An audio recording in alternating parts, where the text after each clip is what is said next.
Assalamualaikum warahmatullahi wabarakatuh. Selamat pagi semuanya. Izin perkenalkan, nama saya Anissa Pusti dengan NPM 223507087. Di sini saya ingin menyampaikan bagaimana pengalaman saya dalam melalui birokrasi ini menurut teorinya Hilbert. Video ini dibuat untuk memenuhi ulangan tugas harian tugas semester. Maaf ya, ujian tengah semester, ujian tengah semester pelajaran birokrasi Indonesia. Baik, sebelum kita mulai kepada pengalaman saya, mungkin kita lebih enak gak sih kalau misalnya kita sama-sama memahami bagaimana itu birokrasi menurut Weber. Aku udah ada rangkumannya sedikit nih, dan mungkin gak terlalu lengkap mungkin ya. Cuman aku di sini akan memberitahu garis besarnya aja sehingga kita punya satu kesamaan, satu pemikiran tentang bagaimana birokrasi ini, pengalaman aku dalam berbirokrasi ini hanya bisa dipahami. Oke, langsung saja. Birokrasi menurut Weber adalah sekelompok orang yang melaksanakan pekerjaan dan tindakan yang berdasarkan pada prosedur dan aturan-aturan yang sudah ditetapkan. Dalam merumuskan teori birokrasi ini, Weber menggunakan instrumentally rational action sebagai pedoman dalam perilaku birokrasi Weber. Instrumentally rational action adalah aktivitas yang latar belakangnya didasari untuk mencapai tujuan-tujuan tertentu. Dan untuk mencapai tujuan tersebut terdapat indikator-indikator terukur sebagai alat yang digunakan sehingga aksi atau tindakan kita itu tidak kemana-mana, sehingga kita tetap di satu jalur yang sama untuk mencapai tujuan tersebut. Dalam konteks ini, tindakan benar-benar didasarkan pada hasil analisa logika dan kenyataan yang terjadi. Perhitungan rasional itu dari aturan-aturan, dari metode, tujuan, instrumen dan konsekuensi yang ditimbulkan dari tindakan itu. Lebih spesifik lagi, Weber menyatakan bahwa birokrasi rasional adalah birokrasi yang berdasarkan pada aturan-aturan formal, legalistik, dan bukan didasarkan pada otoritas tradisional dan karismatik.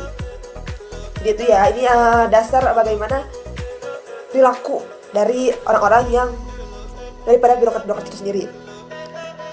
Jadi ada setiap tindakan para birokrat itu menurut teori itu harus ada otoritas yang legalnya, harus ada peraturan dulu yang melandasi perilaku tersebut. Ini di dalam konteks ini, dalam ini aja ya, di dalam pekerjaan. Kalau misalnya di luar mah ya udah terserah itu mah. Cuma di dalam pekerjaan mereka nggak bisa nih ya. Misalnya aku job desk-nya aku kerja di sebagai apa ya? Sebagai yang ngurus administrasi nih. Aku nggak bisa tiba-tiba ngambil kerjaan dekan gitu, karena itu bukan sesuai dengan job desk aku. Jadi kental dengan peraturan-peraturan dan otoritas-otoritas yang legal gitu. Kalau misalnya dalam pengertian birokrasi menurut Weber. Nah, dari pengertian tersebut, dari pemahaman tersebut, Weber ini merumuskan ada 8 proposisi tentang penyusunan otoritas legal. Yaitu proposisi tentang penyusunan otoritas legal itu maksudnya tuh, kalau misalnya seseorang ini punya otoritas, yaitu harus gimana? Pertama, harus ada tugas-tugas pejabat yang diorganisir berdasarkan peraturan. Yang kedua, ada spesialisasi tugas atau job description atau division of work atau pembagian tugas pegawai yang didasarkan pada fungsi masing-masing disertai otoritas dan saksi. 3. Hierarkis atau jabatan-jabatan pegawai yang disusun hierarki yang masing-masing disertai dengan sistem pengawasan dan teknis komplain antar mereka. Yang keempat, teknis legal, yaitu aturan yang terkait pekerjaan bersifat teknis dan sah sehingga dibutuhkan pegawai yang memiliki kecicilan kreatif. Yang kelima, sumber daya organisasi birokrasi yang berupa otoritas dan fasilitas dipisah secara tegas dengan sumber-sumber daya pribadi. Yang keenam, pemegang jabatan tidak boleh mengambil jabatan selain sebagai milik pribadi sehingga otoritas pegawai hanya berkaitan dengan urusan birokrasi. Yang ketujuh, tertulis. Segala bentuk kegiatan dinyatakan dalam bentuk dokumen tertulis dan didasarkan pada retorika dan kesempatan lisan saja. Yang kedelapan, staf administratif birokrasi, artinya sistem otoritas legal banyak mengambil bentuk melalui seperti kolegial atau bentuk honorer yang paling asli. Tetapi yang paling asli adalah berupa staf administrasi birokrasi, yakni kekuasaan birokrasi dimanifestasikan melalui staf administrasi. Jadi itu ya, ada pembagian kerja di dalam teori birokrasi menurut Weber ini. Oke, karena minimal durasi yang ditetapkan itu 10 menit, kiranya di sini aku ingin menceritakan pengalaman birokrasi sepanjang aku aja ya, untuk mengisi 10 menit itu. Kita tahu lah, setelah kita menyadari, setelah kita memahami pengertian birokrasi menurut Weber, kita pasti gak jauh dari birokrasi itu sendiri. Dan birokrasi itu sendiri gak semuanya cuma terlingkar, cuma terpusat di pemerintahan aja. kita bahkan mau masuk ke Unsur juga itu ada birokrasinya kan. Kita harus punya kompetisi yang mencukupi sehingga kita bisa masuk ke SBM, bisa lulus di SBM dan mandiri dan segala macam kan. Harus membayar ini dan itu, administrasi dan segala macam. Persyaratan-persyaratan yang harus dipenuhi. Misalnya dalam menentukan UKT itu kental banget ya. Jadi memang birokrasi ini gak bisa dipisahkan dari kehidupan kita nih. Dan pusatnya itu bukan pemerintahan aja gitu. Oke. Di sini aku pengen menceritakan bagaimana aku akhirnya mendapatkan ini. Kayak tutup sensor mukanya. Ini tuh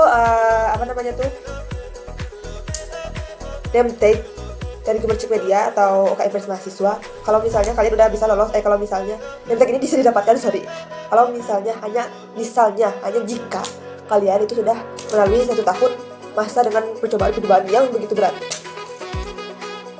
Oke, kiranya pertama-tama untuk menjadi reporter ini ya. Betul, aku ini reporter di Gemercik Media, sensor muka. Cuma di sini nggak dikasih keterangan bahwa aku itu reporternya. Ya apa-apa lah ya, karena takut katanya bisa nanti mau pindah divisi. Ya, jadi aku ini pertama emang udah pengen banget nih kan jadi reporter. Pertama kali masuk ke pertama kali itu aja sih. Maksudnya ketika ada aku kuliah, aku pengen berorganisasi lah. Punya suatu kegiatan yang bisa bikin aku berkembang. Kemudian habis itu aku memilih UKM ini nih. Wah, ini hilang aja. UKM Gemercik Media, di mana itu tuh berbasis dengan kejurnalistikan. Pertama masuk tentu pasti ada persyaratannya kan, ada tahapan-tahapannya ketika aku pengen masuk. Ketika gimana sih menjadi seorang jurnalis atau reporter itu? Oke. Pertama itu aku biasa aja ya. Pada umumnya kayak harus mengikuti memenuhi persyaratan administratif seperti pengisian identitas diri, nama, NPM, terus asal jurusan aku dari mana, asal rumah aku dari mana, penguploadan ini dan itu segala macam. Terlalu penting lah ya. Tapi intinya gitu aja lah, kayak pas lagi omnibus aja gitu. Terus habis itu setelah masuk nih, ternyata gak langsung jadi jurnalis juga dong. Di situ tuh kita tuh ada pelatihan dulu. Dan pelatihannya kalian tahu berapa? 3 bulan. 3 bulan setiap minggu. Wow, itu bener-bener sesuatu yang menggerahkan gitu ya. Dan itu kita belum bener-bener ditetapkan menjadi reporternya, karena di situ kan ada beberapa divisi ya. Ada divisi reporter, divisi kreatif yang membuat ilustrasi segala macam, dan divisi editor itu yang ngedit tulisan dari reporter itulah biar lebih layak dibaca. Kadang-kadang reporter itu tulis tuh beneran acak-acakan itu gitu ya. Nah, dari situ itu tuh 3 bulan itu kita tuh belum ngapa-ngapain, belum jadi apa-apa. Kita di situ tuh masih latihan gimana sih harusnya jadi reporter atau jurnalis yang benar dan yang baik dan benar. Gimana sih cara membuat konten-konten yang kreatif? Bagaimana sih cara menetapkan gaya tulisan yang baik? Bagaimana kita tahu bahasa Indonesia, bagaimana kita mengenal bahasa Indonesia yang baik dan benar. Itu benar-benar selama 3 bulan itu, dan kita belum masuk ke apa-apa itu loh. Nah, sudah 3 bulan ya, sudah terlewat 3 bulan tersebut. Kita itu ada yang namanya bukan pelatihan sih, malam kebersamaan makrab ya. Makrab itu kita akhirnya menentukan nih, kita setelah melalui proses yang panjang tersebut, kita masuk nih, kita mau kemana? Kita akhirnya memilih apa sih yang paling cocok buat kita gitu, buat kita sendiri, karena ya mereka mungkin nggak bisa menilai juga ya minat bakatnya kita gimana. Dan paling tahu diri kita sendiri ya. Kebetulan aku waktu itu langsung banget. Dan waktu itu aku ngebetnya emang masuk ke reporter ini karena aku pengen tahu bagaimana kehidupan jurnalistik ini. Aku pengen mewawancarai orang-orang penting gitu, karena aku pengen lebih dekat dengan lingkungan aku. Aduh, maaf ya potong-potong terus. Nah, setelah aku akhirnya memilih itu juga, kita tuh ada spesialisasi lagi, jadi nggak langsung jadi reporter selama, kalau nggak salah kurang lebih 2 bulan lah ya. Baru habis itu terbit. Jadilah aku reporter, tapi itu juga jadi reporter langsung, masih magang. Aku kemana-mana, aku liputan, aku pakai lanyard gitu loh, kayak yang anak-anak SCBD gitu. Dia pakai kayak gitu, masih warna putih, pasti pakai catatan ini reporter magang, bilangnya reporter magang. Di situ pertama kalinya aku nulis berita, aku nggak tahu ya caranya. Pertama kalinya aku nulis berita, aku nangis karena aku nggak tahu bener-bener gimana sih cara nulis berita yang baik dan benar. Itu salah mulu, sampai astagfirullahaladzim, aku tuh marah-marah terus, aku emosi mulu, ya Allah ya Rahim, gak kuat banget ya. Terus itu udah desain gitu ya, dibalikin lagi, direvisi lagi. Waduh, terus habis itu ternyata setelah aku jadi reporter juga, gak langsung aku tuh pas aku jadi reporter juga, misalnya aku pengen mengangkat berita tentang sesuatu nih, tentang pembangunan Unsil, aku juga nggak bisa langsung mengangkat itu dan nulis itu secara gamblang gitu. Aku harus berkoordinasi dulu dengan kor aku, kor reporter waktu itu tuh, nggak suka waktu itu, sekarang juga bilangnya kor reporter.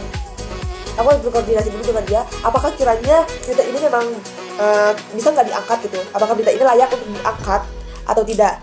Nah, setelah berita tersebut misalnya layak untuk diangkat, aku juga harus menyiapkan pertanyaan ya. Dalam menyiapkan pertanyaan dalam menyiapkan pertanyaan itu tuh aku harus berkoordinasi lagi dengan tim redaktur tentang POV apa nih yang aku harus bikin, dari sudut pandang yang mana, atau aku harus bikin ini itu dengan mengangkat apa gitu, permasalahan apa gitu.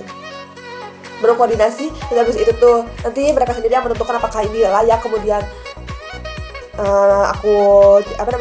apakah akhirnya layak ini nih si pertanyaan-pertanyaan ini tuh ditanyakan dan sesuai dengan tujuan mereka gitu kan. Lalu dikembaliin ke aku, dan habis itu tuh aku akhirnya bisa wawancara. Setelah wawancara juga tadi ya ada pengeditan segala macam yang aku sampai nangis, dan itu tuh berlaku sampai kapan ya, sampai 6 bulan juga. Itu 6 bulan aku masih magang, aku 6 bulan jadi peserta terbaik, jadi peserta teraktif lah ya. Aku yang waktu itu paling banyak menulis berita, ada 9 berita, 9 wawancara, 1 konten. Aku masih tetap jadi magang. Aku belum dapat yang kayak begini dan belum dapat baju. Perjuangannya seberat itu. Nah, setelah aku akhirnya 1 tahun, barulah aku ada upgrading lagi. Bukan 1 tahun. Jadi sebelumnya itu ada mapesa dulu atau pengukuhan. Pengukuhan itu akhirnya yang mengasahkan kita benar-benar jadi reporter gitu. Tapi aku belum dapat ini nih. Ini tuh sangat penting ya, by buat di dunia perjurnalistikan, karena ini merupakan kartu sakti yang dimana ketika kamu membawa ini, kamu tuh bisa free pass kemana aja. Nah, dari situ demi mapesa aku dikukuhkan sebagai reporter, tapi aku tetap belum bisa ngedapetin ini. Dikukuhkan ya. Jadi aku masih kehitungnya reporter, nggak tahu ya setengah magang atau gimana. Pokoknya nggak serta-merta dapat ini dan masih dapat baju. Meskipun aku waktu itu udah hitungnya udah termasuk dan udah diakui sebagai reporter. Udah nulis banyak berita juga, belum diakuin, belum dapat ini. Sampai akhirnya aku melakukan upgrading. Di upgrading itu ditanyain lagi tentang visi misi, tentang komitmen aku menjadi jurnalis, bagaimana kemudian kontribusi aku nanti ke depannya segala macam. Baru akhirnya dikasih ini 1 tahun setelah aku berada di masjid, belajar di UKMPS ya. Setelah aku mengabdi, ya itu mungkin ya bilangnya, setelah aku mengabdi di UKMPS baru 1 tahun itu baru dapat ini doang gitu sama baju. Setelah 1 tahun, parah banget. Itulah birokrasinya gitu. Ini yang kemudian aku pahami dari teori Weber gitu, bahwa kalau misalnya menempatkan diri di posisi tertentu dalam jabatan, kita tuh nggak bisa serta-merta langsung jadi gitu loh. Harus ada aturan-aturannya, harus dibina dulu. Kita itu harus bertindak sesuai dengan peraturan-peraturan yang ada kan ya. Dan kita itu sebelum jatuh ke sana ada tesnya dulu lah, ada persyaratan-persyaratan yang harus kita itu penuhi dulu sebelum kita menempati posisi-posisi tersebut gitu. Kiranya ini juga kayaknya harusnya ya, ASN juga kan semuanya itu kan mereka itu ASN PNS lah ya. Dan itu kan semuanya kan mereka harus harus mengikuti persyaratan yang ada dulu kan. Mereka harus tes dulu, mengalahkan berapa ribu orang gitu untuk jadi pegawai swasta negeri. Dan abis itu juga ada pengecekan lagi segala macam. Kadang detailnya juga nggak sesuai sama kita ya, karena kebutuhan mereka berbeda gitu kan. Itu yang seharusnya birokrasi itu seharusnya kayak gitu.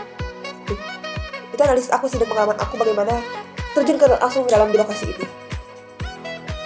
Akhir kata mungkin itu aja lah ya, pengalaman birokrasi aku ini dan penjabaran aku mengenai birokrasi Weber ini, yang menurut aku itu berkorelasi lah dengan pengalaman aku dalam terjun langsung ke dalam birokrasi. Akhir kata mungkin maaf kalau misalnya ada kesalahan. Assalamualaikum warahmatullahi wabarakatuh.